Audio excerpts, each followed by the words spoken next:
Have you ever wondered what might truly be hiding in the silent wilderness where it seems like only trees and wild animals exist? When night falls, darkness doesn't just blanket nature.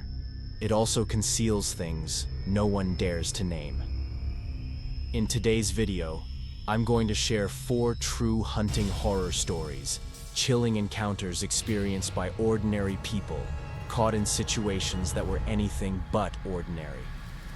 A man stalked in a remote forest cabin. A 14-year-old boy running from something over 10 feet tall. And more.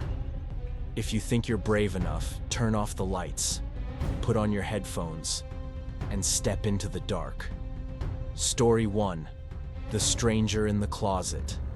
Every year I spend a weekend hunting in Maine. I can't afford my own cabin, so I usually rent an Airbnb near a national forest. It's cheap, convenient, and gets the job done. Last year was no different. I booked a small wooden cabin deep in the woods. On Friday evening after work, I drove straight there. It was pitch black by the time I turned onto the long dirt road leading to the cabin. Thick forest surrounded me, and there was a strange kind of stillness. No insects, no wind, just a dead silence. The key was under the doormat, just like the host said. I stepped inside and flipped on the lights. It was cozy, the heat was already running. There was Wi-Fi cable TV. Seemed like the perfect weekend escape into nature. The next morning I got up before sunrise, packed my gear, and headed into the woods. I found a good spot behind some fallen trees and waited. Less than 30 minutes in, I jumped at the sound of a man's voice behind me. "What are you doing out here?" I spun around. A gray-haired man in his 50s was walking toward me. He wasn't yelling, but his face was cold. Dead cold. I stammered. "I rented a cabin nearby. Just hunting." He replied, "This area is off limits. I saw your car come in last night." His voice was low and firm like steel. I apologized and packed up quickly. But before I left, I looked back. He was gone. No sound, no trace. When I got back to the cabin, the door was unlocked. I was absolutely sure I had locked it. Inside, my gear bag was opened. A few things were scattered.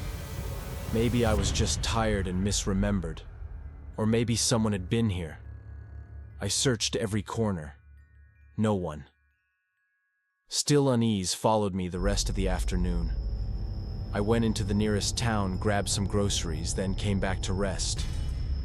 That evening I tried to unwind, ate, watched a movie, tried not to think about that man. But as I lay in bed, I heard a soft click, the sound of a door. I sat up, scanning the room, and saw the wardrobe door slightly ajar. I froze. My heart pounded. Slowly, I stepped to my backpack, grabbed my CZ-75 pistol. The overhead light flickered across the gently shaking wardrobe door. I shouted, "Come out, I'm armed." The door creaked open. And there he was, the gray-haired man from the forest. His cold face had twisted into a crooked, sinister grin. "I guess you finally found me," he said, bearing a smile that revealed a missing front tooth. I kept the gun steady, called 911, trying not to panic. He didn't run. He just stood there rambling about how city people like me were ruining his forest, tainting its peace. When the police arrived, they cuffed him. They confirmed no one lived nearby that matched his identity. The Airbnb had no cameras. The host claimed I'd forgotten to lock the door. No apology. No concern. Just asked if any of their belongings were damaged. I left first thing the next morning. Since that day, I still carry a gun when I hunt. But more importantly, I check every lock, every shadow, and I never let myself stay alone for too long. Story 2. The Flat Tire in the Forest. The Silent Stalker. I've never been afraid of driving late at night, especially after filling up at a small, lonely gas station in the rural backroads of Pennsylvania. It was close to midnight, the road quiet except for the hum of tires and a podcast playing in the background. I stopped for gas, grabbed a coffee. While walking into the store, I noticed a middle-aged man refueling an old pickup truck. He looked at me, didn't speak, just stared a little too long. By the time I came back out, he was gone. Barely 2 minutes after leaving the station, a bright red warning lit up on my dash: low tire pressure in the rear left wheel. I slowed down, and sure enough, a steady thumping sound grew louder. A flat tire, in the middle of nowhere, at midnight. I pulled to the side, got out. Rear tire was totally deflated. Strange, I didn't remember hitting anything. And then the thought hit me. That guy from the gas station. Could he have done something? I grabbed my phone to call roadside assistance, but the signal was awful. 1 bar at best. As I started dialing, I heard it. The low hum of an engine. No headlights. Just the sound. Then silence. I reached into the trunk and pulled out the long SOS flashlight my dad gave me last year. I aimed it into the mist behind me and my heart sank. The old pickup truck, parked silently by the road. Lights off, just 60 meters away. It was him. I turned off the flashlight, crouched into the roadside brush, barely breathing. I dialed 911. Thankfully, the call connected. I whispered my location, describing everything, heart racing. Just as I finished, I heard his engine start again. Slowly. It rolled forward and stopped beside my car. A man's voice called out, "Need a hand?" I didn't answer. Just held still, staring through the leaves. I heard his door open. Footsteps crunching dead leaves. My hand trembled, still gripping the flashlight like a weapon. Then the call dropped. Panic surged. I texted my dad frantically, signal still unstable. Then, another car approached. A different engine. A new voice, someone else had arrived. I made a decision. I bolted out from the bushes and yelled, "Help me! He's following me!" He slashed my tire. The new man looked from me to the other guy, suspicion flaring in his eyes. The stranger froze, then jumped into his truck and sped off without a word. Not long after police arrived. I explained everything, still shaking. The man who helped backed me up. The officers said they'd pull the station footage and follow up, but I never heard back. That night taught me something. Even a minor roadside problem can put you at the edge of survival. And since then, I always inspect my car before every trip. And I never trust a helpful stranger who appears in the middle of nowhere. Story 3. The Stranger in the Snow Motel. I never imagined that a simple winter break trip to visit my boyfriend would become the most terrifying night of my life. It was a heavy snowstorm. Thick flakes fell like a curtain of white across the highway. I'm a school teacher, and with the holidays just starting, I had decided to drive to another state to visit Todd, my boyfriend. My car, a 2009 Hyundai Sonata, wasn't exactly made for winter roads, and the further I drove, the worse it got. Visibility dropped. The news warned of a coming blizzard, but I thought I'd beat it if I left early enough. Eventually, I pulled off to rest at a small roadside diner. I mentioned to the waitress that I might need to find a place to stay for the night. That's when a man sitting at the bar turned around. He was nursing a beer and slowly swiveled his stool to face me. He said there was a motel nearby, cheap, quiet, only a few minutes away. He introduced himself as Toby. I wasn't in the mood to talk. I nodded politely and left the diner. The snow had thickened.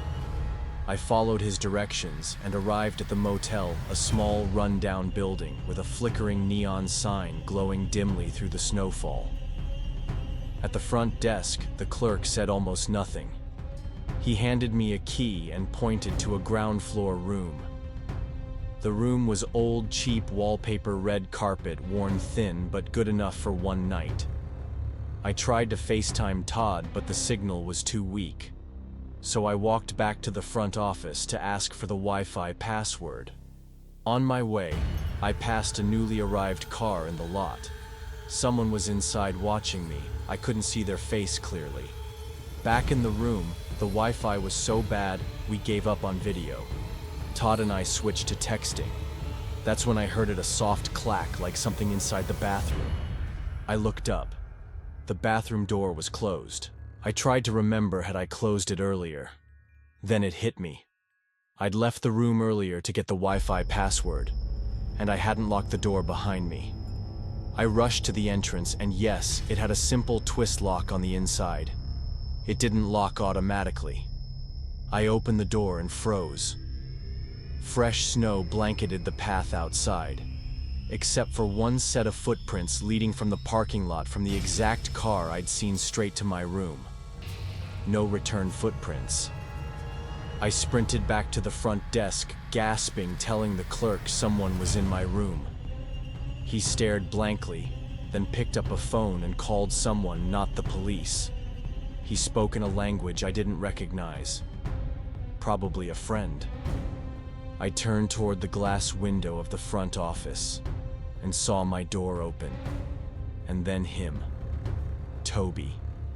From the diner. He stepped out slowly. Our eyes met for a second. His expression was flat. No fear.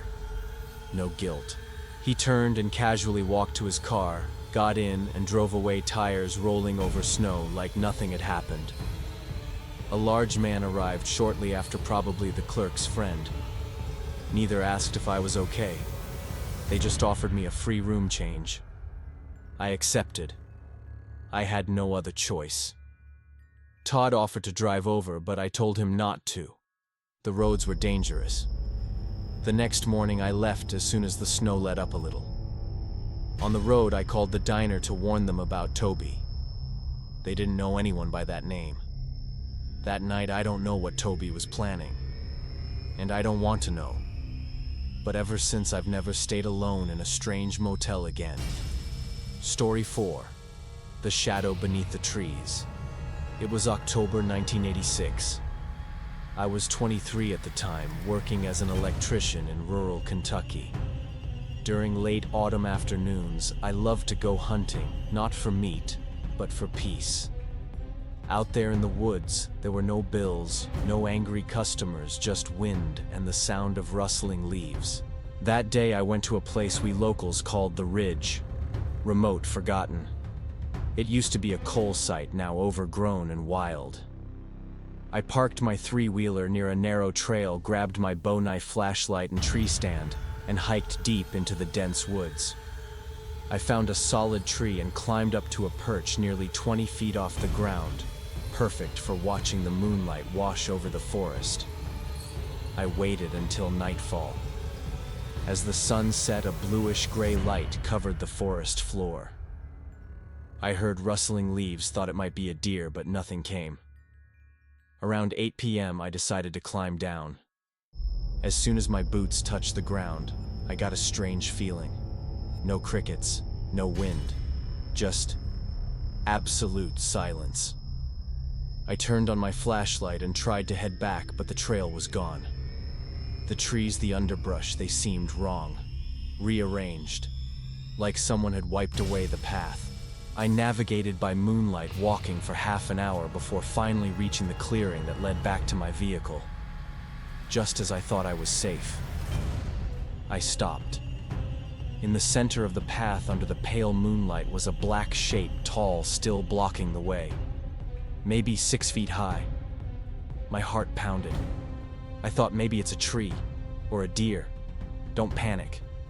But as I stepped closer, I realized it wasn't a shadow. It was two people, a man and a woman, standing side by side, perfectly still, silent, like statues. No flashlights, no car, no reason to be there.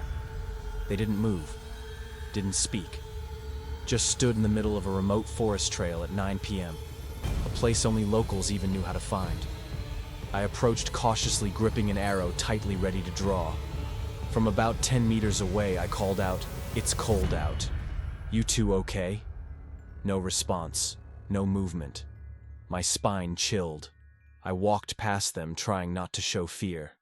They didn't react, but I swear, I felt their eyes on me the whole way. When I reached my three-wheeler, I didn't mount immediately. I ducked into the brush, watching the trail. Silence. No one followed. I started the engine and got out of there fast. But it wasn't over. The next day, I went out to grab lunch and found all 4 of my tires were flat. Every single one punctured with roofing nails. Over a dozen per tire. This wasn't an accident. I had parked in the exact spot by the woods where I saw those 2 figures. No cameras, no proof. But I knew someone didn't want me coming back. And I never returned alone again. Not all shadows in the woods are animals. Sometimes, humans, or something that looks like humans, are far more terrifying. You've just heard 4 terrifying hunting stories from the deep wilderness.